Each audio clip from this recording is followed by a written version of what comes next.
City post में आपका स्वागत है। मैं हूं अनामिका। बिहार में इस वक्त तबादले को लेकर के सियासत गर्म है। मंत्री से लेकर के विधायक तक अधिकारियों पर आरोप लगा रहे हैं कि अधिकारी मनमर्जी कर रहे हैं। मंत्री हो या फिर विधायक यही कह रहे हैं कि अधिकारी अपनी मर्जी की करते हैं और किसी की नहीं सुनते हैं। जाहिर है इन आरोपों के बाद विरोधी पार्टियों को भी बड़ा मौका मिल गया सत्ताधारी दल को घेरने के लिए, और नेता प्रतिपक्ष से लेकर के तमाम विरोधी दल के नेता इस बहाने नीतीश सरकार पर हमला बोल रहे हैं।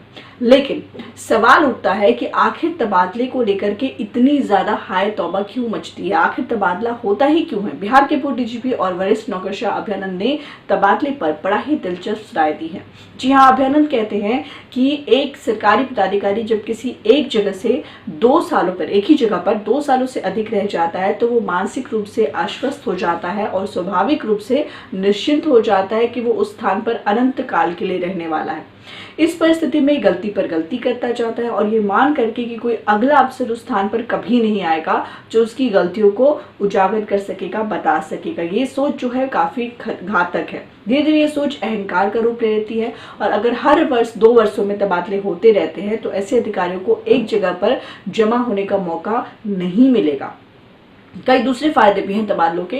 एक माहौल में रहने पर जड़ता का बोध होता है। किसी भी समस्या पर एक नए ढंग से सोचने की शक्ति भी जो होती है वो कम हो जाती है। अगर छोटे से लेकर के बड़े पदाधिकारियों पर तबादले की नीति लागू होती है तो सरकार में काम कर रहे जनप्रतिनिधियों पर भी इस नीति को लागू होना चाहिए। उनका कार्यकाल भी 5 वर्षों से अधिक का नहीं होना चाहिए, नहीं तो घोटालों की जो श्रृंखला है वो बनती जाएगी और बहती नदी में कोई नहीं जमती।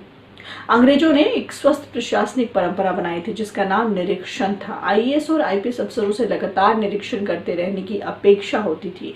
यही कारण है कि पुलिस विभाग में वरीय पदनाम में इंस्पेक्टर शब्द रखा गया। समय के साथ ये परंपरा धाराशायी हो गई। नीतिगत रूप से तबादला बहुत अच्छा प्रशासनिक कदम है, लेकिन अगर इसका दुरुपयोग होने लगे तो सर्वनाशी बन जाता है, जैसा कि प्रेजेंट में दिख रहा है। ये राय पूर्व डीजीपी के हैं जिन्होंने तबादले पर हो रहे सियासत को देखते हुए लिखा है, क्योंकि काफी ज्यादा देखा जाए तो राजनीति इसको लेकर के गर्म हो चुकी है, तो उन्होंने अपनी राय रखी है। फिलहाल इस पर इतना ही। अनामिका को दीजिए इजाजत। नमस्कार।